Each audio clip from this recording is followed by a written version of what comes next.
오늘 우리에게 주신 하나님의 말씀입니다. 고린도전서 15장 20절에서 24절 말씀.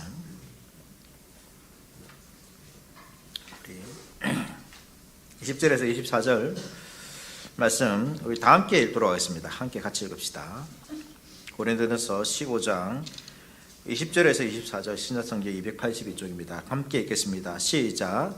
그러나 이제 그리스도께서 죽은 자 가운데서 다시 살아나사 잠자는 자들의 첫 열매가 되셨도다.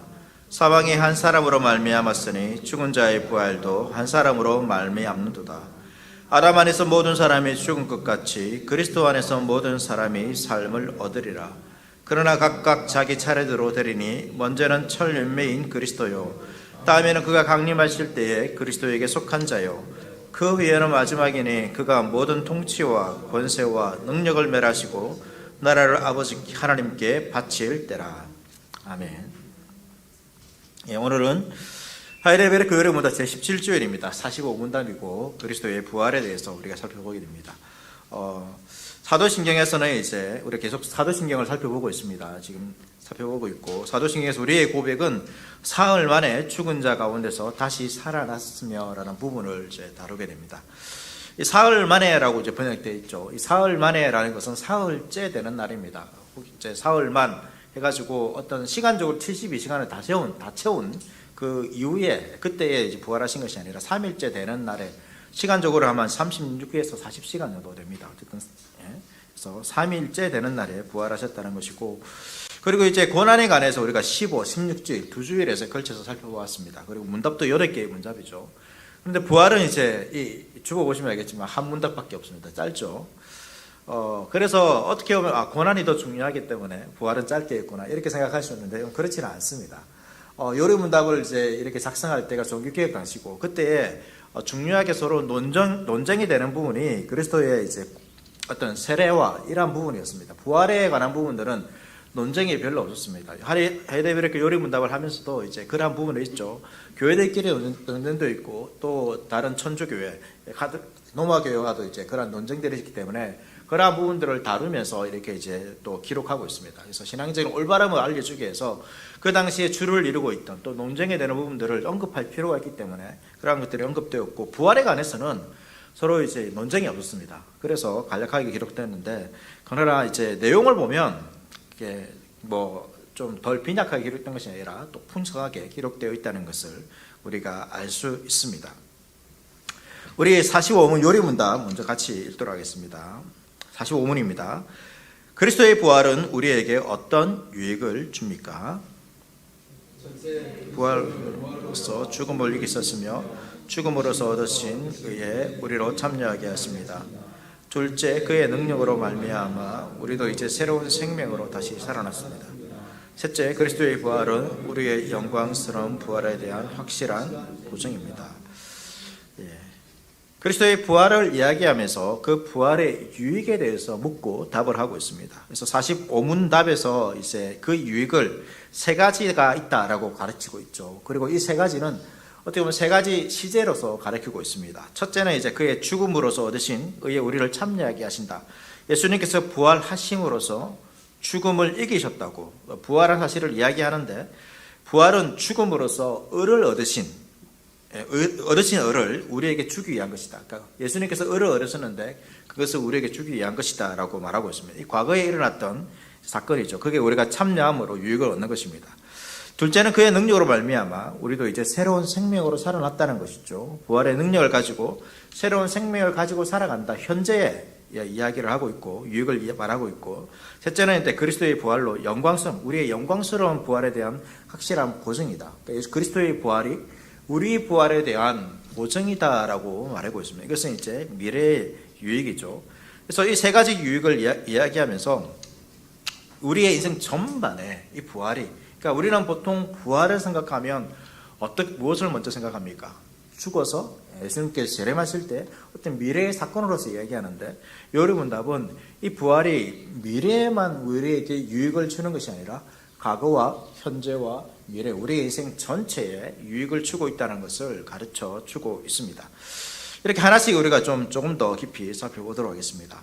예수님께서 부활하심으로써 죽음을 이기셨고, 죽음으로써 얻으신 의에 우리를 참여하게 하시는 것. 그러니까 예수님께서 부활로서 의를 얻으셨는데 그 의에 우리를 참여하게 하는 것이 첫 번째 유익이죠. 여기서 예수님의 부활을 가리켜서 요리문답은 예수님께서 의를 얻으신 것이다 라고 말하고 있습니다. 그러니까 예수님께서 부활하셨는데 그것을 무엇이라고 표현하고 있습니까? 예수님께서 의를 얻으셨다.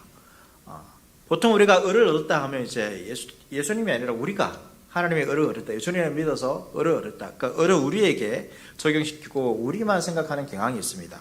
그런데 요리문답에서는 또 성경은 전체적으로 예수님의 죽으심과 부활도 예수님께서 의를 얻으신 것이다 라고 가르치고 있습니다. 그러니까 의를 얻다라는 것이 이제 우리가 교리적 용어로 칭의라고 그러죠. 예수님의 부활이 예수님의 칭의라는 것입니다. 예수님의 부활은 예수님의 칭의인 것입니다. 디모데전서 3장 16절 말씀 보겠습니다.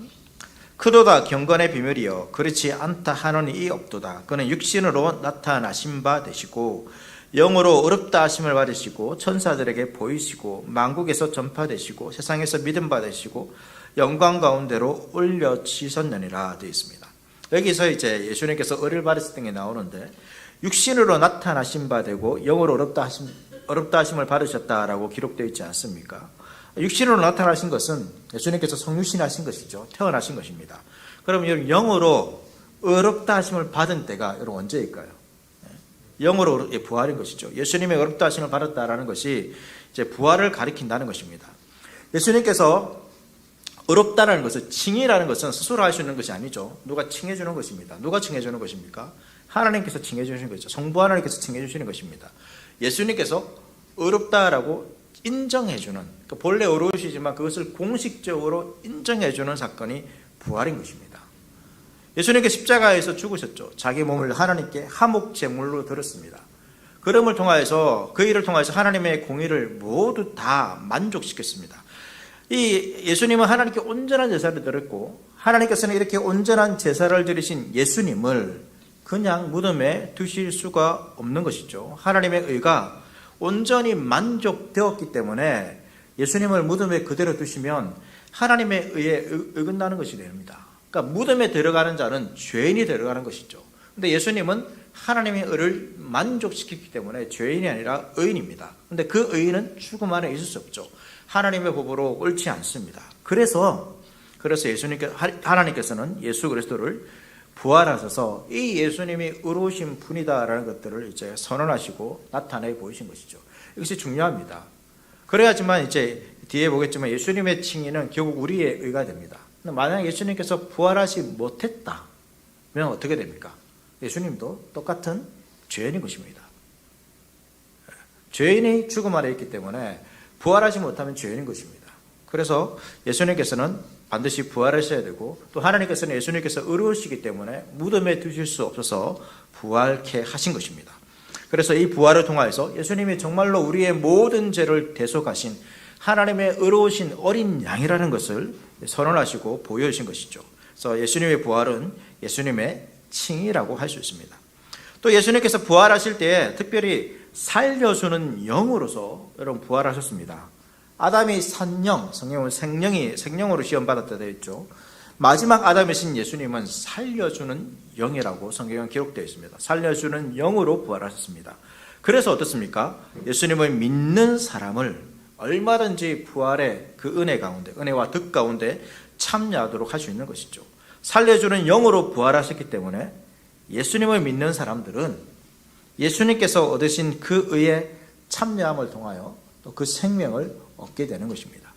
의를 얻는다는 것은 또 이 생명을 얻는다는 것이죠. 요리문답에서는 죽음으로써 얻으신 의에 우리로 참여하게 하신다라는 것이 바로 이 모든 것에 포함된 것입니다. 그러니까 의롭다 되었다라는 것은 단순히 거룩하다 깨끗하다라는 뿐만 아니라 예수 그리스도의 그 살려주는 영, 새로운 생명이 그에게 들어왔다는 것을 말해주고 있는 것입니다.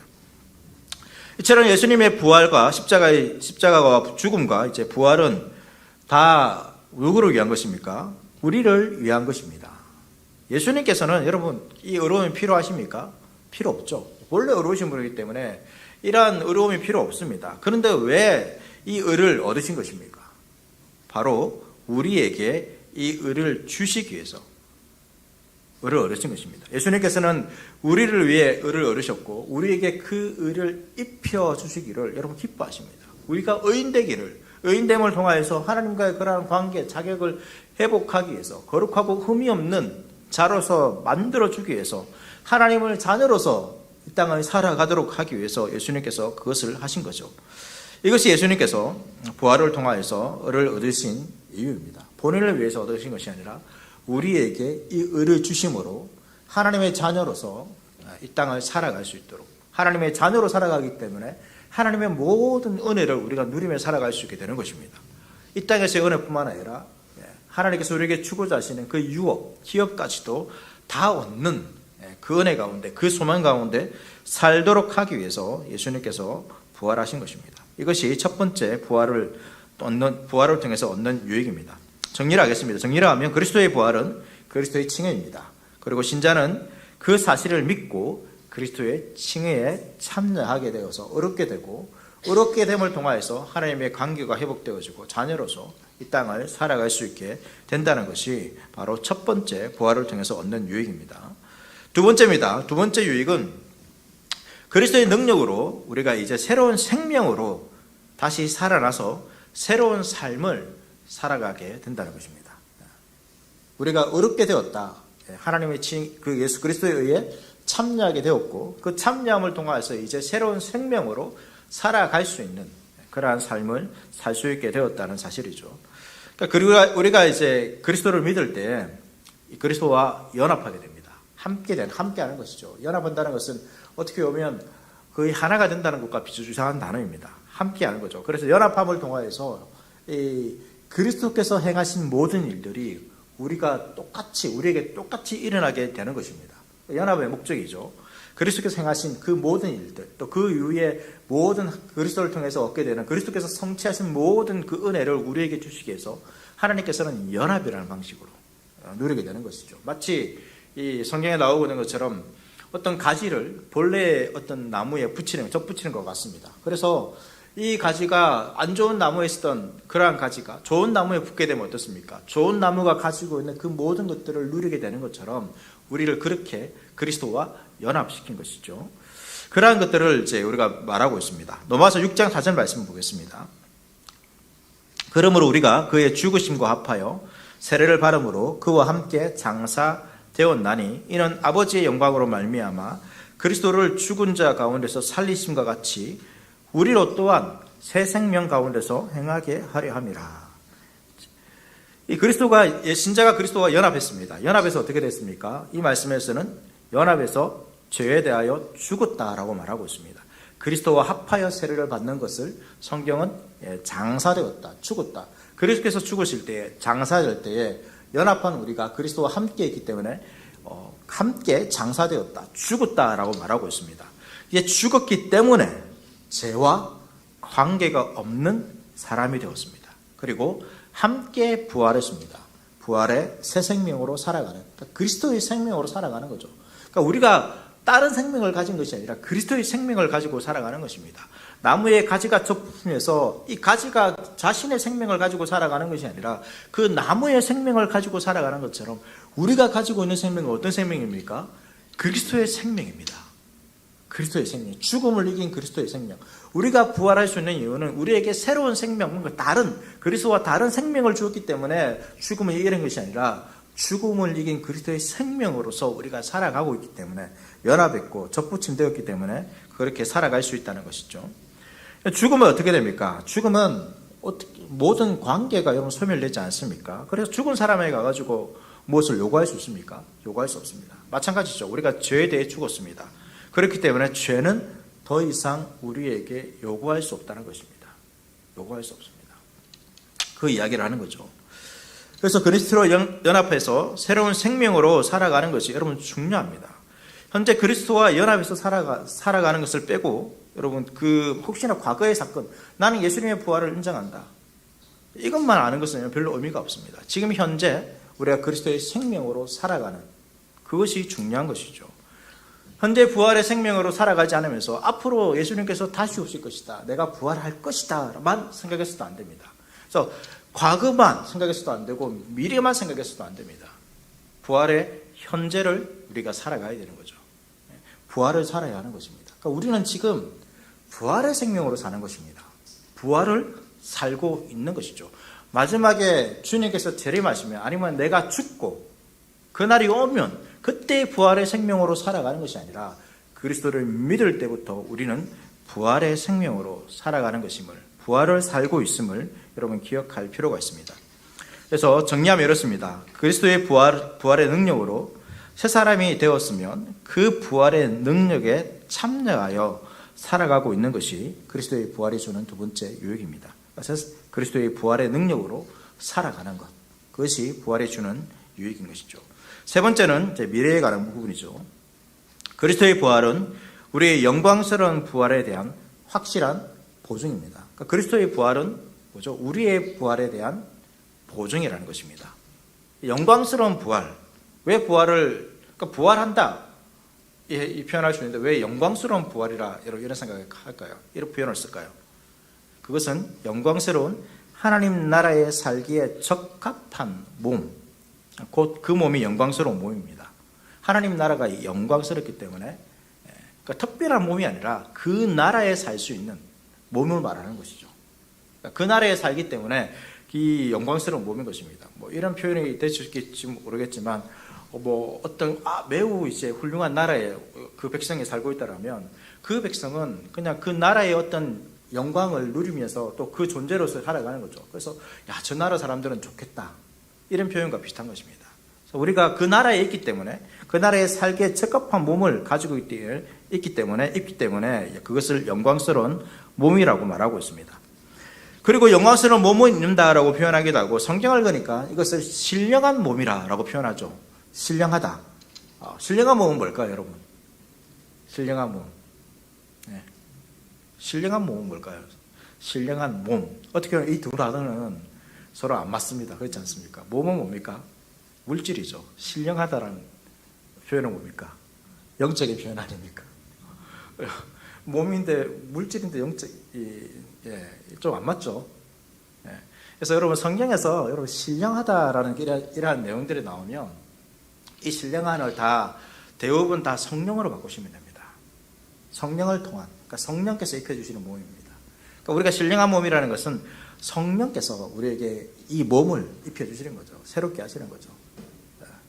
그래서 아직까지는 우리가 완전한 부활체가 아니지만, 그러나 성령이 우리가 계시기 때문에, 또 우리가 또 부활을 살고 있기 때문에, 이 나중에 부활의 모습만큼은 아니지만, 그러나 우리가 믿기 전의 모습, 그때의 신령하지 않은 뭔가는 다른 우리가 현재로서도 그러한 몸을 가지고 살아가고 있는 것입니다.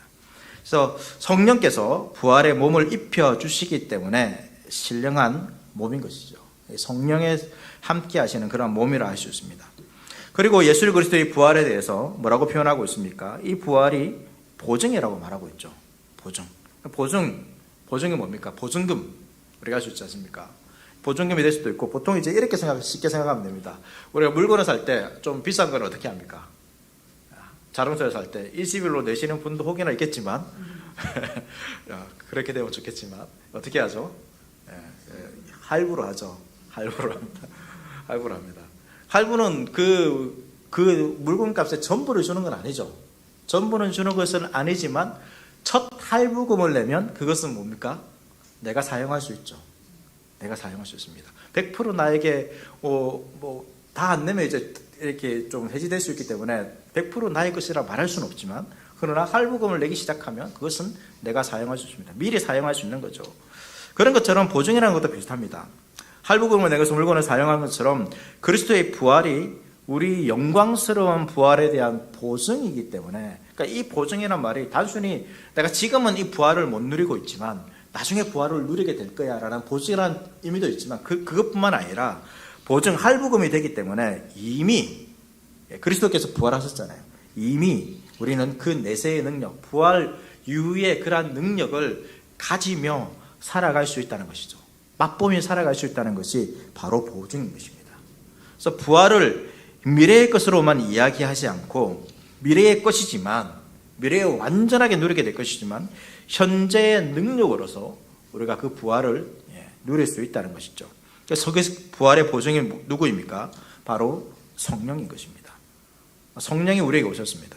이것을 통하여서 하나님께서 우리가 천국에서 누릴 그 은혜와 그 능력을 오늘 지금 우리가 부활을 통하여서, 부활의 보증을 통하여서, 예수님의 부활을 통하여서 지금 누릴 수 있도록 하셨다는 거죠. 내세의 능력을 맛보면서 오늘 이 하루를 살아갈 수 있게 한다는 것이 부활입니다. 부활, 이것이 부활이 주는 유익입니다.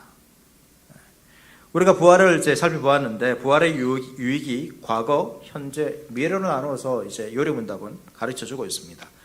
그런데 또 우리가 좀 이제 살펴볼 것은, 이것은 이렇게 가르치는 이유가 있습니다. 그것은 이제 우리의 경험의 한계 때문입니다. 우리는 이제 시간 속에 살아가기 때문에 이것을 과거의 현재, 미래로만 우리가 좀 구분할 수 있는 것이죠.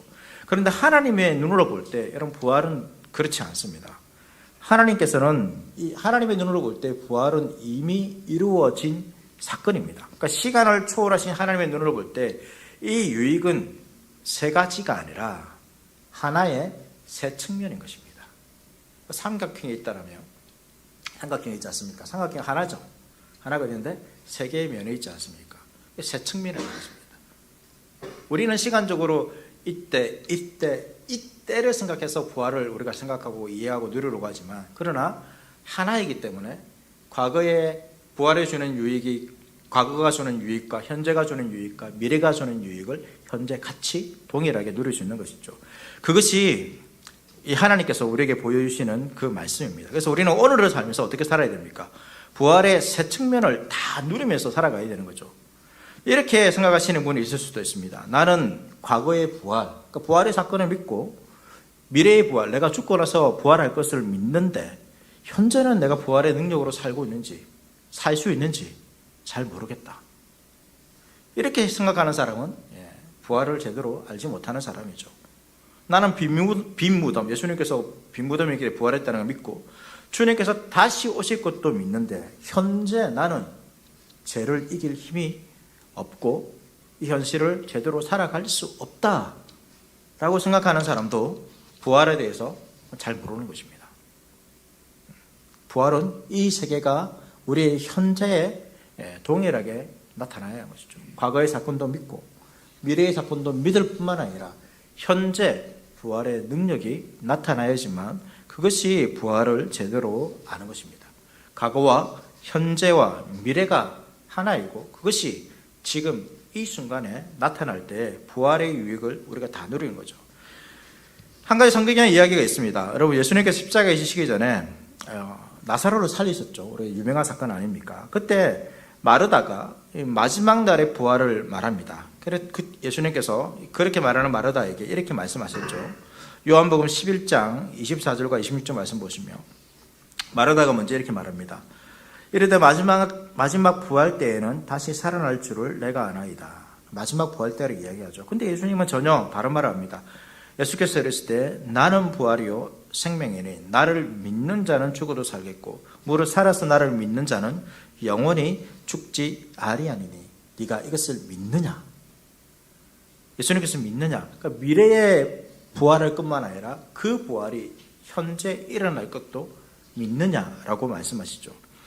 예수님은 부활의 일이 미래의 일뿐만 아니라 현재의 일이고 그것을 믿으라고 마르다에게 믿으라라고 촉구하시고 그러고 나서 나사로를 살리시죠. 현재 부활이 일어나는 것입니다.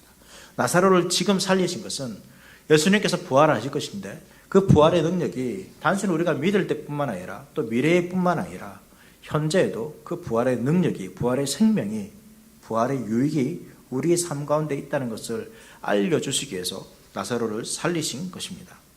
그래서 이 부활의 세 가지 유익, 그리스도에게 참여하고 현재 새로운 생명으로 살아가고 미래의 그리스도의 부활이 우리의 보증이 될 것이라는 것을 여러분 기억하시면서 오늘 우리가 중요한 것은 여러분 오늘입니다. 예수님께서 오늘 그 부활의 생명과 능력으로 살아가도록 하기 위해서 부활하셨습니다. 우리가 조금 있으면 이제 3월 마지막 주 부활주일입니다. 그 부활을 생각하면서 내가 부활할 것이다 생각해야 되겠죠. 또 부활을 생각하면서 예수님의 부활은 정말로 역사적인 사건이야. 믿지 않은 사람들은 과학적으로 설명할 수 없다 하더라도 나는 믿어. 이렇게 우리가 확신할 수 있죠. 그런데 현재 우리가 부활을 살지 못한다면 제대로 우리가 부활을 누리지 못하는 것입니다. 부활의 능력이 오늘 우리에게 있습니다. 그것을 보증하시기 위해서 하나님께서는 우리에게 성령을 보내어 주셨습니다. 그 성령 안에서 오늘 이 하루 나의 삶이 부활의 능력으로, 죽음의 위협이 오고 여러 가지 환난이 오고 두려움이 온다 할지라도 그 가운데서 주님께서 죽음을 이기시고 두려움을 이기시고 우리의 환경을 이기시고 모든 것을 이기시고 부활하셨다는 사실을 기억하고, 그렇게 왜 부활하셨느냐, 왜 예수님이 부활하셨느냐, 나에게 그 부활의 생명과 능력을 주기 위해서 나도 또한 그리스도와 함께 죽고 부활하고 그 두려움을 이기고 승리를 누리게 하기 위해서 예수님께서 그렇게 이 땅에서 부활하셨다는 사실을 믿고 살아가는 그 은혜와 유익이 넘치는 그러한 삶을 살아가는 저와 여러분 될 수 있기를 바라겠습니다.